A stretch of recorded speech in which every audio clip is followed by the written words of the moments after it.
नृसिंहकवचम् वक्ष्ये प्रह्लादेनोदितम् पुरा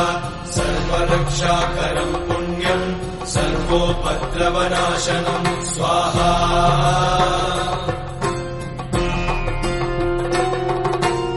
सर्वसम्पत्करम् चैव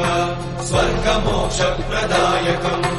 ध्यात्वा नृसिंहम् देवेशम् हेमसिंहासनस्थितम् स्वाहा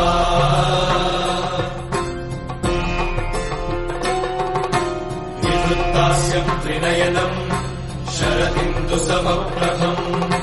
लक्ष्म्यालिङ्गितवामाङ्गम् विभूतिनिरुपाश्रितम् स्वाहा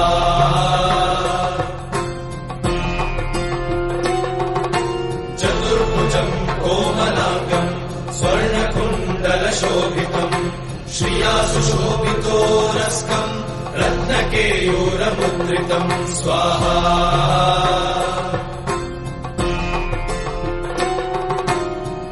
काञ्चनसङ्काशम् पीतनिर्मलवाससम् इन्द्रादिसुरमौलिष्टस्फुरन्माणिक्यदीप्तिभिः स्वाहा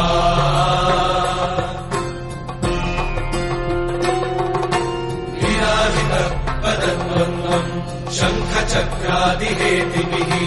गरुत्मता च विनयात् स्तूयमानम् मुदान्वितम् स्वाहा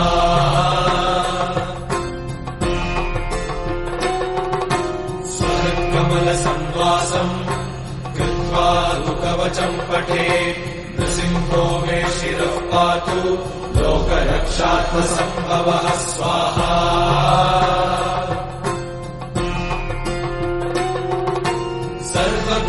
सर्वगोपिस्तम्भवासः फालम् मे रक्षतु ध्वनिम् नृसिंहो मे दृशौ पातु सोमसूर्याग्निलोचनः स्वाहा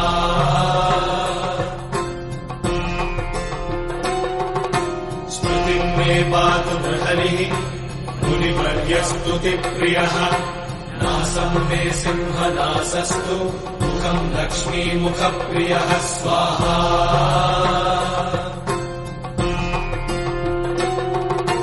सर्वविद्याधिपः पातु नृसिंहो रसना मम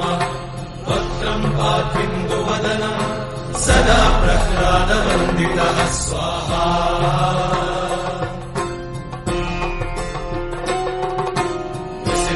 पातु मे कण्ठम् स्कन्धौ भूवधरान्तकृत्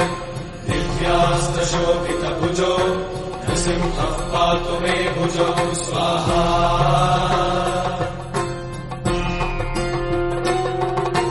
करौ मे देववरदौ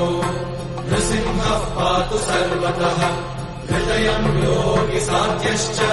निवासम् पातु मे हरिः स्वाहा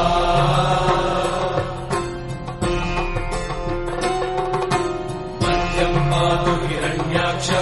वक्षः कुक्षिविदारणः नाभिम् मे पातु बृहरिः स्वनाभिः ब्रह्मसंस्तुतः स्वाहा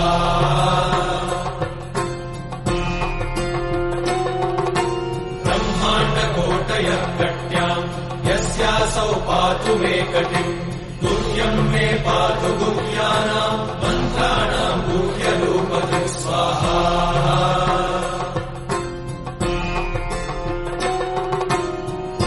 मनोभवः पातु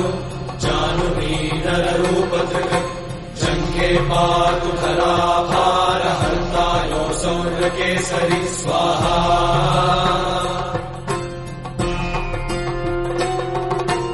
सुरराज्यप्रदः पातु पादौ मे बृहरीश्वरः सहस्रशीर्षा पुरुषः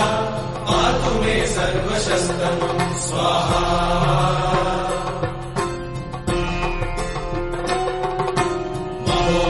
पूर्वतः पातु महावीराग्रजोभितः महाविष्णुर्दक्षिणे तु महाज्वालस्तु नैऋतौ स्वाहा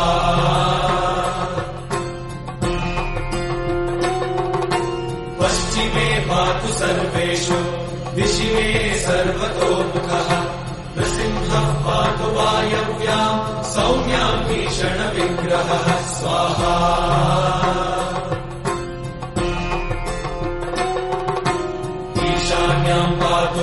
शत्रो मे सर्वमङ्गलदायकः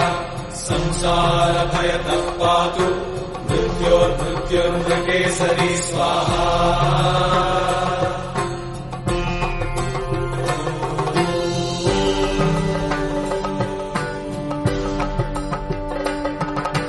गच्छन्तम् गर्जयन्तम्